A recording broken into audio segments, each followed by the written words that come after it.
Good morning, spiritual family. This is Pastor George. Today I'll be reading from the 11th chapter of the book of Hosea, the first 8 verses. Hosea had a ministry that God sent him as a prophet to the kingdom of Samaria, which was 10 of the 12 tribes of Israel, and they had their capital city in the city of Samaria. When Israel was a child, I loved him, and out of Egypt I called my son. God called all of Israel, all of the 12 tribes out of Egypt. As they called them, so they went from them. They sacrificed to the Baals, and they burned incense to the carved images. I taught Ephraim to walk, taking them by their arms, but they did not know that I healed them. God shows a tender attitude toward the nation, just like a father with his children, teaching them and looking after them. I drew them with gentle cords, with bands of love. God is, yes, a holy God, and he will not tolerate sin, but he's also a God of love, a God of compassion, a God of gentleness. And I was to them as those who took the yoke from their neck. I stooped and fed them. God looking at Israel like a little child. He took off the heavy burden that the Egyptians put on them because they were slaves there, and their lives were very hard and very difficult. And he says, I stooped and fed them, like a parent going down and feeding a little child. He shall not return to the land of Egypt, but the Assyrian shall be his king, because they refused to repent. In Hosea's lifetime, the 10 tribes who lived in that kingdom were idolatrous.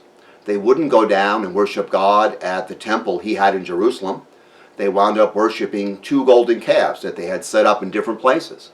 And they wouldn't repent, even though earlier than Hosea, God had sent his prophets to them. And the sword shall slash in his cities, devour his districts, and consume them because of their own counsels. This was God's judgment on them. Because of their refusal to repent, he was going to allow the Assyrians to come and invade their land, and destroy their kingdom, and take so many of them away. But again, God is more than a God of just judgment and justice. He is. But this shows how God thought about that. He takes no pleasure in it. He doesn't enjoy it. This is how he feels about that. My people are bent on backsliding from me. Though they call to the Most High, none at all exalt him. And nonetheless, he says this, how can I give you up, Ephraim? How can I hand you over, Israel? Even though they were so rebellious, even though they refused to repent, they ignored all those he sent to them to warn them. He still loved them. He wished he didn't have to do it.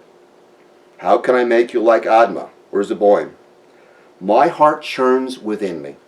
My sympathy is stirred. There's more to God than just a God who is holy. He is. Or a God of judgment who wants us not to sin. There's a God who loves us. And even though he might have to punish an individual or a nation, it's not something he would prefer to do.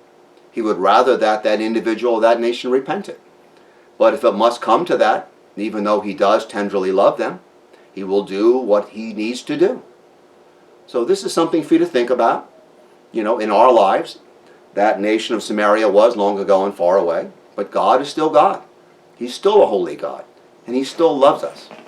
And he doesn't want us to sin. He wants us to be there. He wants us to be with him and have that relationship where we love him and obey him. So this is something for you to think about today, about the God who loves you so very much and doesn't want to have to do to you what he had to do to the Samaritans.